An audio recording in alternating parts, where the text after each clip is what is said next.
वचन सुन्न मन लाग्दैन, संगति आउन मन लाग्दैन।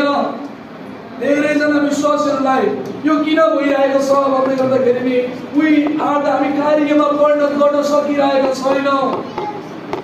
हामी चाहिँ जीवनलाई व्यर्थै कुरामा बर्बाद गरिरहेका छौँ। तपाईलाई लाग्दैछ म राम्रै ठाउँमा हिँड्दैछु, राम्रै काम गर्दैछु, राम्रै हुँदैछ, तर राम्रो भएको छैन। तपाईँ मण्डली आउँदै गर्दाखेरि सबै कुरा राम्रै देख्नु हुँदैछ, तर राम्रो भएको छैन। किन भन्दै गर्दाखेरि नि भित्रबाट चेन्ज नभएर। बुझ्नुहुँदैछ? आजदेखि तयार गर्नुहोस् आफूले आफूलाई।